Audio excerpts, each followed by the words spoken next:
I often have people ask me if I'll help them increase their willpower to quit smoking. My answer is always an emphatic no. Why would I teach them to fight harder with themselves, especially when there's a much easier way?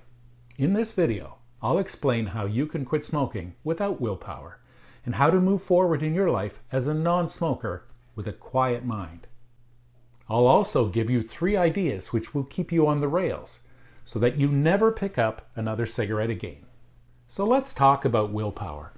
Willpower is a concept that I don't believe in because it suggests that one part of your mind is fighting with the other. If you've ever been locked in a willpower battle with yourself, how did that go?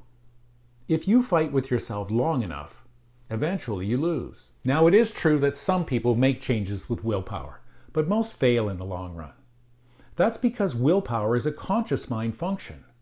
Your conscious mind is only 10% of your mind, whereas your subconscious or feelings level is 90%. If there's a conflict in your mind between what your subconscious wants, like a cigarette, and what your conscious thinks that you should quit, your subconscious will usually win. Now, there are ways using hypnosis and NLP to change the way things feel to you on a subconscious level, but that's a subject for another video.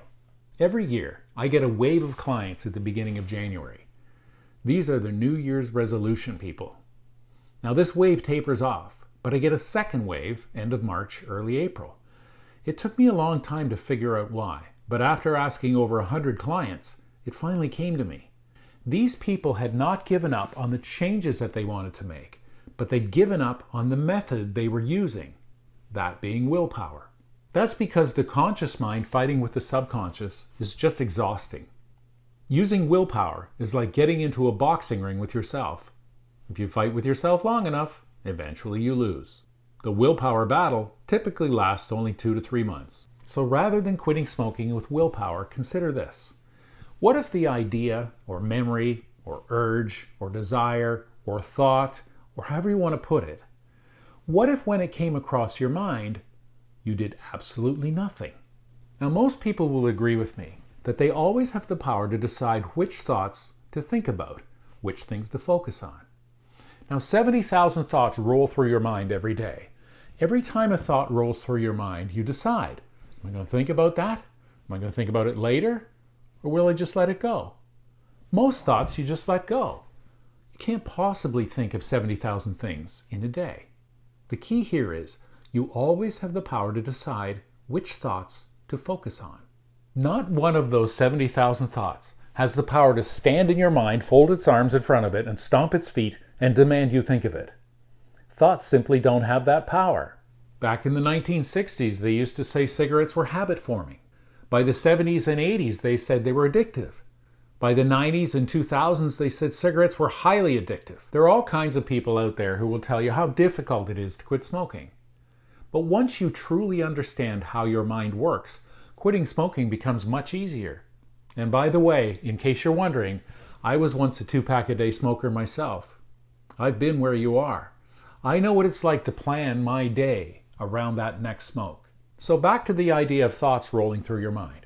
Remember, after you quit, if the memory or urge or impulse or however you think of it floats through your mind, the best thing you can do is absolutely nothing.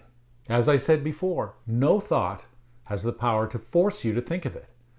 So when that idea of smoking shows up, the best thing you can do about it is nothing. Just let it float right past you like a balloon or a bubble. And remember this phrase, the strength is in the nothing. You can do nothing all day.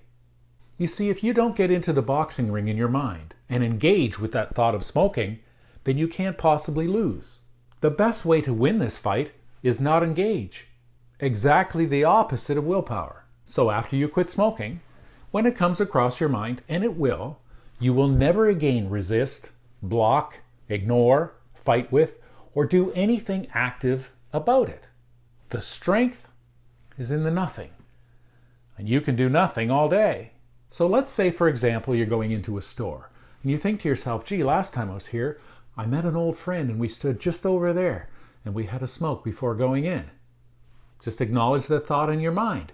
Yep, that was then, this is now. Let it float right past you like a balloon or a bubble. Remember, the best thing to do about it is nothing. The strength is in the nothing. And you can do nothing all day. So just to clarify, you always have the power to decide what to think about.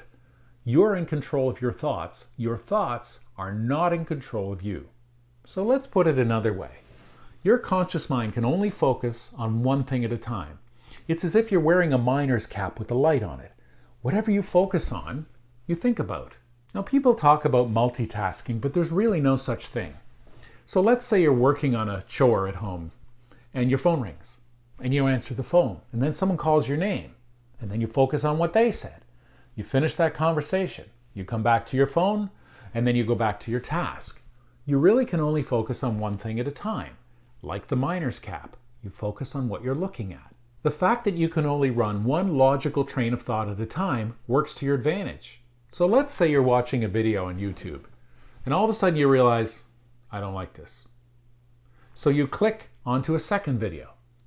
As soon as you've noticed the second video is interesting, what happened to the first video? You're not thinking, oh, that was awful, I have to block that, resist it. No, you're not doing anything about it. You've simply refocused your attention. You've simply moved on. So where I'm going with this is, after you quit smoking, when the idea of smoking comes into your mind, mentally click onto the second thing. The more you develop that skill, the quicker you move on to something else, the easier this is going to be. This is the opposite of willpower. This is also the exact opposite of the way that most people think. So up to now, we've covered two important points. The first is that willpower doesn't work, at least not for long. The second is that you always have the power to decide what to think about. No thought can force you to think of it. Now, the third point I want to present to you is that if you quit smoking, you want your life to be different, so make it feel different. If you smoked in your car, get your car cleaned or detailed. If you smoked in the house, wash the walls in your smoking room. Paint the room. If you have any ashtrays or a can outside the back door, clean them up, out of sight, out of mind. These things send a message to your subconscious that smoking was then, but this is now. Now, the fourth point I want to make to you is that smoking is a 4-lane highway in your mind. You can never unbuild that highway. It will always be there. You'll always know how to smoke whatever number of cigarettes you peaked at. Now, when you quit, is as if you close the highway, put up the barricades, shut off the lights, and that's it. But remember, you can never have that just one. You can never smoke just on a special occasion. It doesn't work that way. Because if you ever have even just one cigarette, it's as though you took down the barricades, turned on the lights, you opened the highway, and there it is ready to go again. It will haunt you. You'll set yourself back right to the beginning. Now, there are people out there who are occasional smokers. There are occasional drinkers, occasional gamblers. But with all these things, once you go past a certain point, it becomes an all or nothing thing. Don't ever fool yourself into thinking you can have that just one or smoke on a special occasion. It doesn't work that way. The fifth and most important thing I have for you today is this. Even if you forget everything else in this video, if you remember what I'm going to tell you over the next 3 minutes, once you quit smoking, you will never go back to it again. Now, most smokers have already quit several times. And what I found is that people always go back to smoking when they're in an altered state or an emotional state. So they could be really happy, really sad, really down, really depressed, really angry, or they could be intoxicated. Those are the times that people go back to smoking. So if ever you find you're thinking about a cigarette, perhaps you're in some situation, someone's offered you one. Maybe you've had a few drinks. Maybe you're really stressed or angry. Maybe you're really excited. Maybe you're on vacation. When you're in that situation, you're the deer caught in the headlights. And as you know, deer don't make good decisions when caught in the headlights. I want you to think about this idea and make this promise to yourself. Promise yourself that no matter what, if you ever find yourself right in that place, should I, shouldn't I, right on that edge, and we've all been there, promise yourself that you'll check the time, and no matter what, you will wait 12 hours before making your decision. Now, 12 hours gives you a chance to come from a feeling place back to a thinking place. Just to remind yourself of that, you could write the number 12 on the back of your hand right now. Now, just to be clear, I'm not asking you to fight with yourself for 12 hours. I'm not even asking you to think about it. What I'm asking you to do is just use your skill at procrastination to kick the can down the road for half a day. Just wait 12 hours, just to be sure. Picking up smoking again is a big decision. You don't want to make that in the moment. You don't want to be the deer caught in the headlights. You don't want to make an impulsive decision. You don't want to open the highway. If you keep that one promise to yourself, that 12-hour promise, you will never smoke another cigarette again. Now, if you'd like to work with me personally, or if you'd like me to speak to your group, click the link below to schedule a free 15-minute consultation with me, or just send me an email. Please like and subscribe to my channel. It really helps me a lot. And if you know someone who's struggling to quit smoking, forward this video.